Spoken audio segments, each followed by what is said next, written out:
Bonjour à tous. Shalom, shalom. Je vous salue tous au nom de Jésus-Christ.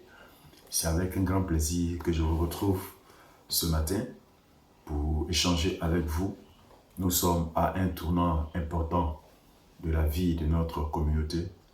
Et je voudrais, à la suite de ces différents événements qui se sont succédés depuis le 21 jusqu'à aujourd'hui, bénir Dieu et rendre grâce à notre Dieu qui a été avec nous depuis le début de cette situation de crise liée bien entendu à la fermeture de nos églises. Alors depuis le 21 avril, nous avons terminé notre moment de jeûne de 21 jours qui a commencé du 1er jusqu'au 21. Ça a été un moment important où nous avons eu 20 de nos pasteurs qui se sont succédés l'un à la suite de l'autre en 2 passages, l'équivalent donc de 40 passages, et tout ceci pour animer des moments de prière. Et nous avons pu comptabiliser l'équivalent de 42 heures de prière, 42 heures de prière pour 125 sujets de prière, de blocs de sujets de prière, des domaines de sujets de prière pour lesquels nous avons eu l'occasion d'invoquer notre Dieu et de parler à notre Père. C'était un moment magnifique, un moment important, un moment dense en spiritualité, en intensité et en vie. Et je voudrais être reconnaissant au Seigneur pour ce moment-là et bénir son nom pour sa fidélité qui a été au rendez-vous. Alléluia. C'était bon, c'était gratifiant et je suis reconnaissant à notre Dieu qui a rendu cela possible. Je voudrais profiter de cette occasion pour remercier tout particulièrement le directeur de l'intercession de la délivrance, en l'occurrence le prophète Goli Massel, qui a piloté ce programme de Maître des Maîtres en prenant soin de programmer les différents passages, en organisant les temps de prière et en s'assurant la supervision, la coordination de l'ensemble des actions. Ça a été très bien mené et je tenais à le féliciter, et à mon nom personnel et au nom de tout le conseil, je voudrais le féliciter et lui dire merci, et que le Dieu des cieux se souvienne pour le bénir en retour richement, lui et également toute sa famille.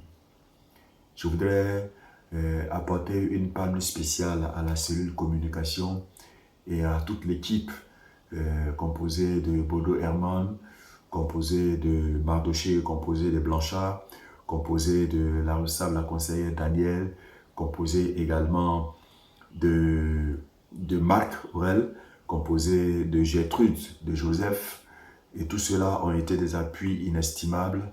À cela, il faut rajouter l'équipe des techniciens de Ebenezer, et bien entendu sous la supervision de l'évangéliste Thomas. Ça a été extrêmement édifiant de voir combien de fois nous avons des ressources cachées en nous. Alors, c'est d'autant plus important que la cellule communication a été face à une difficulté.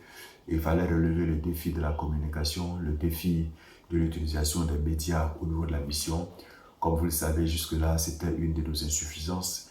Mais cette occasion du moment de jeûne et la contrainte de fermeture des églises a amené la cellule communication à se surpasser et à permettre ainsi à la mission de rester en contact avec ses membres à travers les réseaux sociaux que sont YouTube et Facebook. Ça a été vraiment bien mené et je tenais à vous en féliciter. Que Dieu vous bénisse pour l'effort consenti. J'ai vu vos différentes rencontres, vos réunions de travail, vos présences constamment à l'église, à la maison, même chez moi, pour s'assurer que tout est sous contrôle et que tout se passait bien. La coordination avec les différents pasteurs répartis à la fois à Abidjan, à l'intérieur du pays et même au Togo. Cette coordination des actions pour être sûr que les directs puissent se passer dans de meilleures conditions. Vous avez mené tout cela avec un engagement qui ne me surprend guère, mais pour lequel je tire une énorme satisfaction en termes de résultats. Je voudrais vous dire que je suis fier de vous, fier de ce que vous avez accompli pendant cette période de jeûne. Je suis fier de voir que vous avez des ressources, nous avons des ressources cachées qui peuvent se révéler lorsque le besoin est, et c'est ce que j'ai eu l'occasion de voir. Je tenais à vous en remercier. Soyez vraiment remerciés et du fond de mon cœur, merci infiniment. Je voudrais également féliciter tous les MCA qui ont pris la peine de s'investir dans ce programme. Les MCA, les membres du conseil d'administration, les pasteurs et de façon globale, toutes les élites de la foi, les membres de la mission qui se sont investis dans ce programme. Se réveiller de 5 heures à 6 heures du matin, prier également de 21 heures à 22 heures pendant 21 jours lorsque ce n'est pas une habitude. Et c'était un défi qu'il fallait relever et vous avez su relever ces défis-là. Et je tenais vraiment à vous en féliciter. Et je voudrais bénir Dieu pour ce qu'il vous a donné cette capacité de pouvoir mener à bien tout cela. Et je me réjouis pour ce que vous avez pu amener à bien toutes ces actions que nous avons pu mener. Et je crois que ça a été un moment qui vous permettra de vous édifier, de devenir un peu plus spirituel, de renforcer votre communion avec le Seigneur, de vous rapprocher davantage de Dieu et de vous donner de savoir en vous-même que vous avez des ressources, vous avez des capacités, vous êtes capable d'aller au-delà, vous avez des limites insoupçonnées. Et il s'agit simplement de pouvoir en tenir compte et de pouvoir vous investir davantage dans votre relation avec le Seigneur. Ça ne doit pas être seulement un temps de 21 jours et puis on s'arrête là, mais ces habiletés que vous avez acquises, cette capacité que vous avez acquise, vous devez les maintenir, vous devez les entretenir de façon personnelle. Les moments de jeûne, vous devez vous habituer à prendre vous-même des temps de jeûne personnels. Vous devez vous en donner, vous devez vous imposer également des temps de prière quotidiens.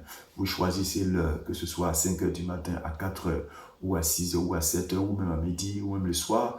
Il vous appartient de trouver le temps pour le faire, passer du temps devant le Seigneur, à prier et également à chercher sa face, et également à méditer la parole de Dieu.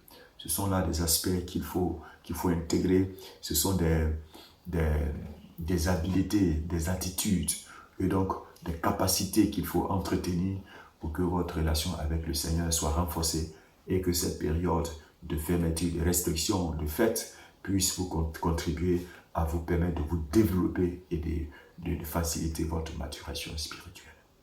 Que Dieu vous bénisse et je voudrais vous encourager à persévérer dans cette voie. Alors bien entendu, en réussissant à mettre en place un tel dispositif pour continuer le suivi et l'encadrement des âmes, nous sommes conscients que ces actions que nous avons menées ont eu des limites. La limite, bien entendu, Internet n'est pas encore à son niveau de vulgarisation, tant sur le plan de la compréhension, tant sur le plan de la maîtrise des outils, et tant sur le plan de la disponibilité des ressources financières pour s'acheter des data, des données, pour pouvoir se connecter.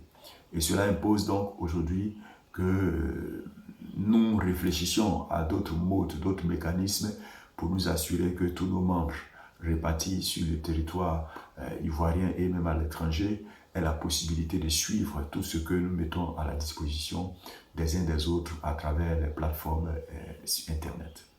Ce n'est pas simple parce que tout le monde n'a pas Internet. Ce n'est pas simple parce que tout le monde n'a pas les moyens d'acheter des data.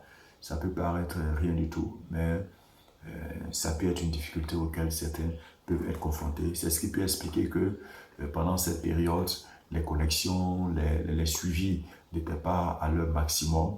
Et c'est une réalité qu'il faut intégrer alors que nous faisons le point de l'ensemble de nos actions. Et je voudrais que nous puissions en être conscients.